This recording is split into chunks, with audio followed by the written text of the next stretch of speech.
Good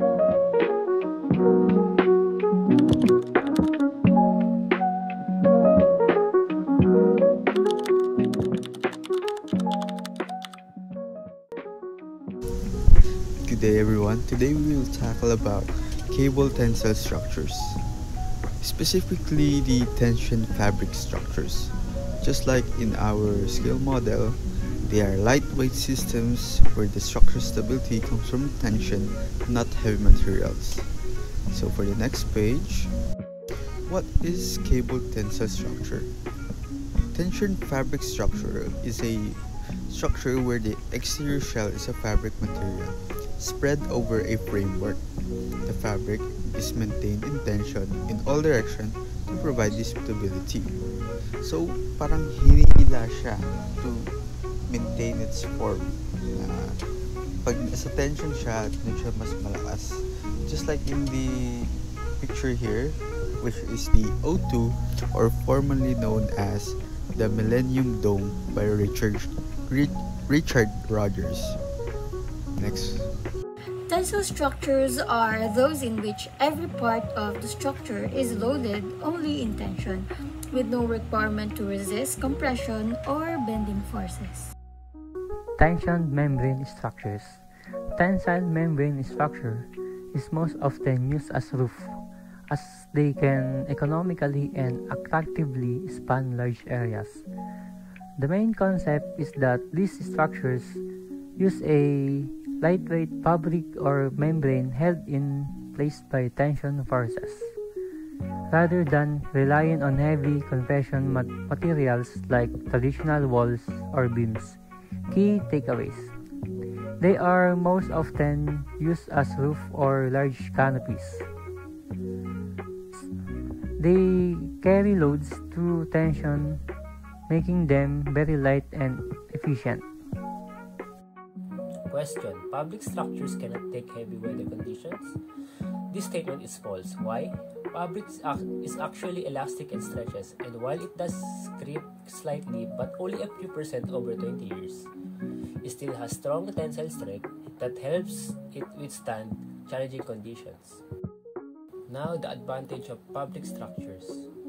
Fabric allows for unique designs. It's lightweight and flexible.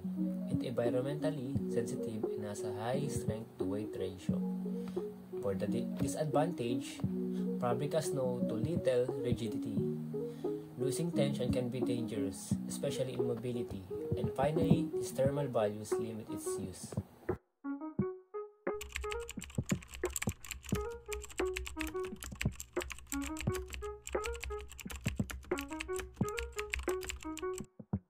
I will be discussing four structural systems that rely on tension: suspension bridges, shaped cables, cable-stayed beams or trusses, and cable trusses. While all of them use cables, they differ in how loads are transferred and how each system behaves structurally. First, suspension bridges. In this system, the main cables from a large, curve-shaped between tall towers, and the deck is hung from these cables using vertical hangers. The main cables carry almost all the load and tension, while the towers take compression. The system is ideal for extremely long spans. Next are draped cables. A draped cable hangs freely between supports, forming a natural catenary curve under its own weight. It carries load purely in tension. This is commonly used in lightweight roofs and tensile fabric structures, where the cable defines the flowing form. Third, cable-stayed beams or trusses.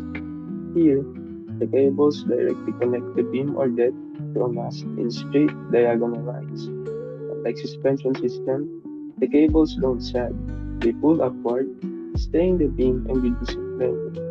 This results in a stiffer system and works well for medium to long span. Finally, cable trusses.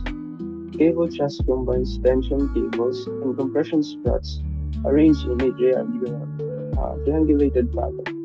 It behaves like a traditional truss but uses far less material, making it ideal for lightweight long-span roofs and expressive architectural forms.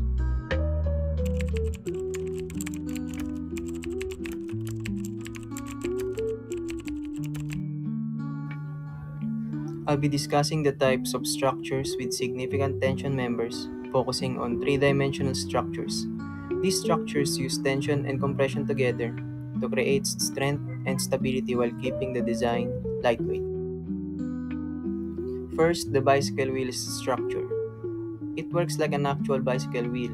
The outer ring is in compression and the inner cables are in tension. This setup allows it to cover wide spans, which is why it's often used for stadium roofs and other large spaces. Next is the tensegrity structure.